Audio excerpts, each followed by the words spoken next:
Hi guys, it's a beautiful day once again and welcome back to Dexter's World channel.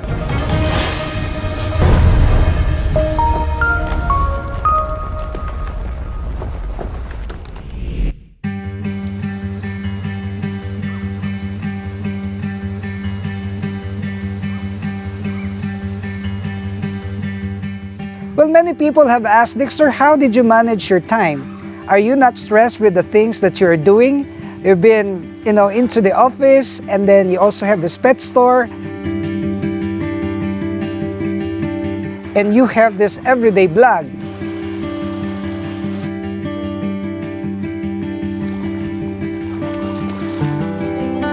Whew, we are hurrying this up. You see, very big Japanese koi.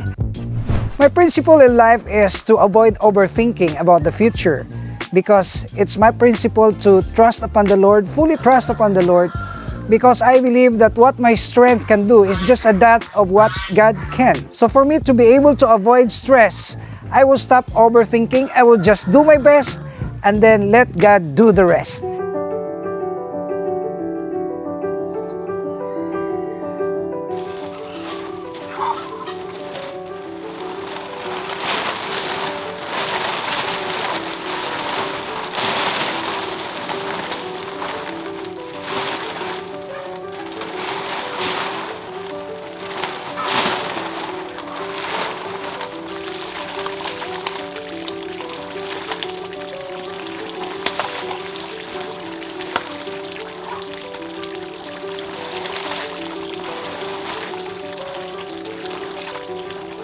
You will see that we have an additional tank for our Azolla, and this is the fulfillment of our dream to have a backup of these feeds for our chickens.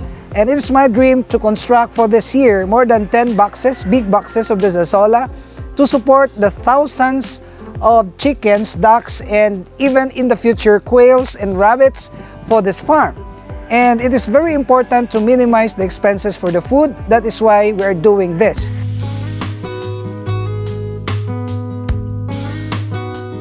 So you will see, guys, that we already have this water and some starters of our Azolla, and I believe that this is gonna be good enough for the 200 chickens, breeder chickens that we're gonna raise. Aside from this one, we also integrate the Mombasa grass and also this Madre de Agua. These are very helpful to minimize the expenses for the food and maximize our profit. So I'm sharing this because I wanted to open the minds of our farmers, because the main problem of our farmers is the high cost of this commercial feeds. Where we can make our own, we will do this. And I would like to inspire you guys to do the same. So guys, I will let you see the newly renovated pen for our chicks. And this is gonna be the start of a big business for the chickens. Actually, I already have made vaccinations of our chickens. Last week, we made some vaccinations, and it's our system that when we're gonna put chickens right here, we will make sure that they're gonna be fully vaccinated. We're giving vaccines to make it sure that these chickens will not contract disease.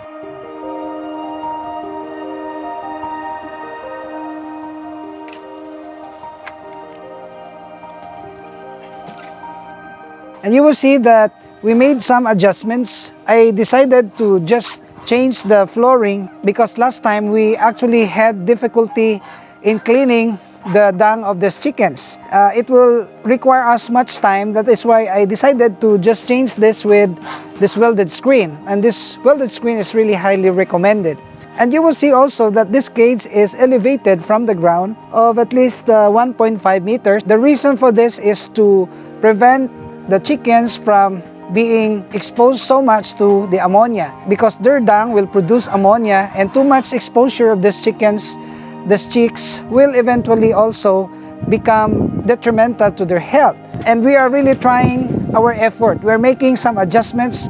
We were not able to perfect immediately our system, but what is good is for us to make some adjustments. So now we will go to the pet store and then we will get our DW chicks to be placed right here in this newly constructed or renovated pen. Come on, let's go.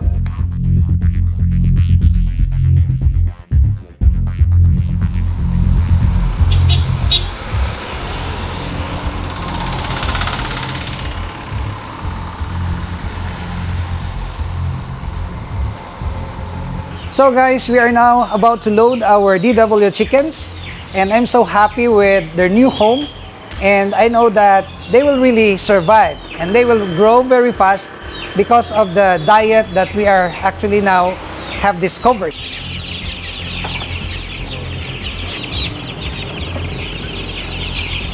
Seven. And one thing that I can also share with you is the fact that if we are going to transport our chicks like this, we refrain from giving them food. Well, just this morning we gave them some breakfast, but it's not full because it's not good to actually transport our chicks with stomach full. So this is it.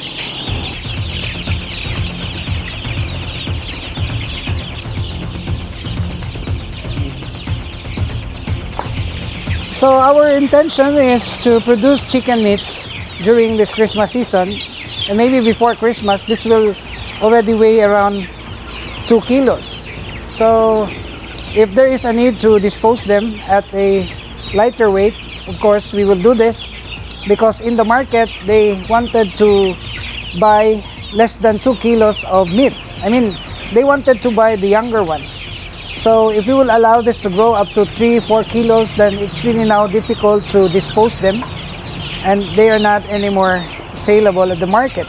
Actually, we have 100 heads to be transported today, and we're envisioning to produce more than 1,000 heads in the month of October, next month.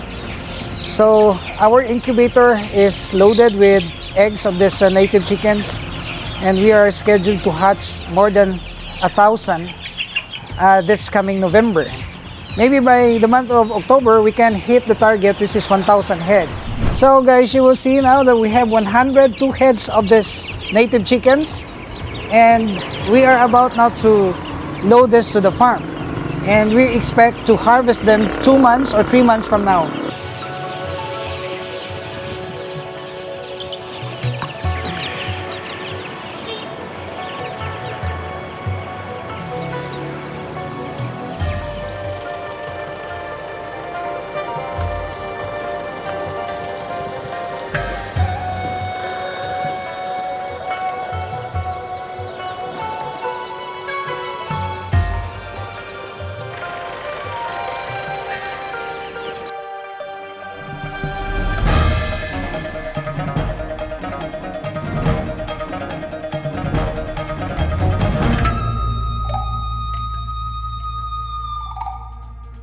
So we are actually here, and we will not delay this one because I observed that they are already becoming so stressed and they are very hungry now.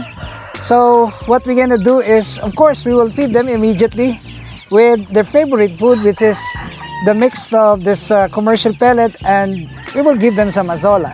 I just hope and pray that this will grow big and we can make a good business out of this. So come on, we will now put them in this very big pen for them, and I'm so excited because this is my first time to massively produce this DW chickens.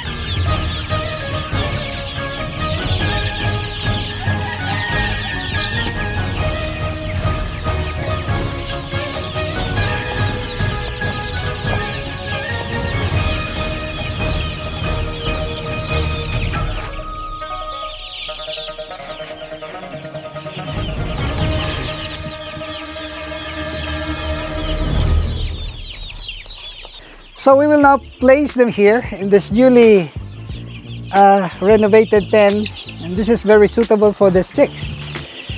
So there are 100 plus of them, Okay, they will occupy this area and we will feed them immediately because they are already hungry. As what I have said, it's not good to transport our chicks when they are very full. So our practice is when we are going to transport an animal, of course we will refrain from giving them too much of this food. What we will do is just to provide them with dextrose powder, and this is the secret.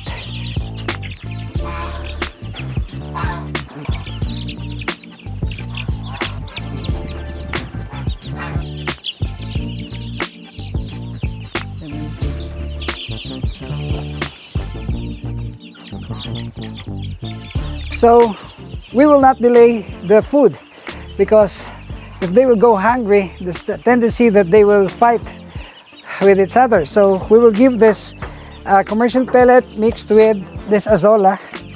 We'll see this one. This is a good food for them.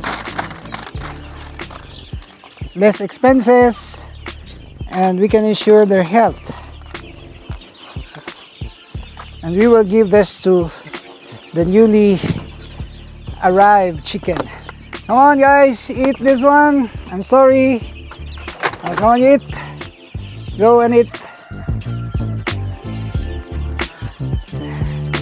And this is the nature of chickens.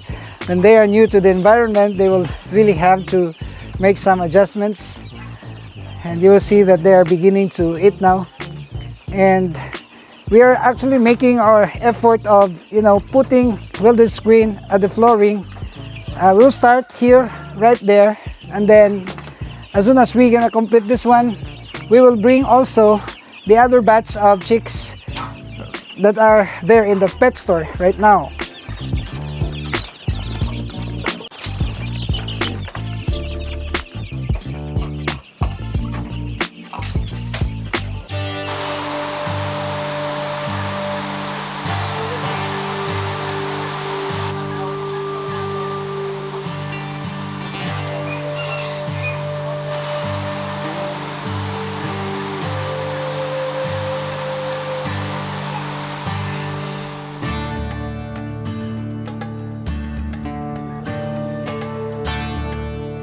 And guys, maybe you're interested, what is this W chicken when it gets old, it gets matured? What is the feature? You will see that this hen right here are actually big hens, big breed, but it is more lighter than the pure Saso chicken. And the hen has an average weight of 2.5 to 3 kilos, and that's good enough. Because what is needed in the market is only the lighter weight. And you will also see that the roosters are also big, and you will not anymore determine whether it is a Saso chicken, it is a Rhode Island, because this has already mutated. And you will see that they are very eager now to eat the Azolla. And one thing good about these native chickens are the facts that they are not so susceptible to get disease. I mean, they will not easily get sick.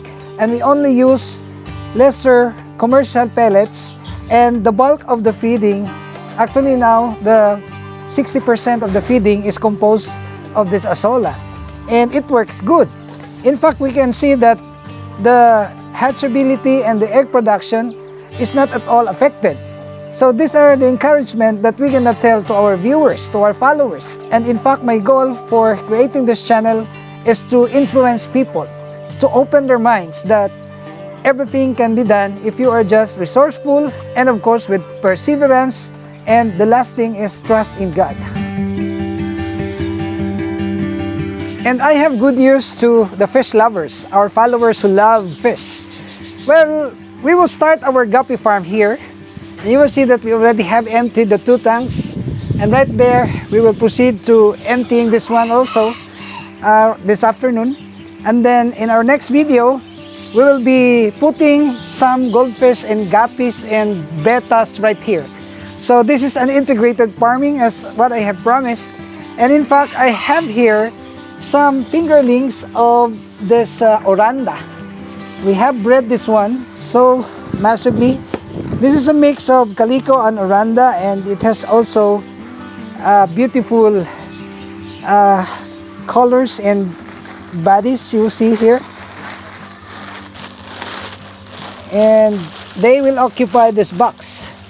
And they will be exposed to the sunlight because they really would like to enjoy the heat of the sun. Of course, it is regulated. But what is important is the cleanliness of the water. Of course, we have to make some filtration right here.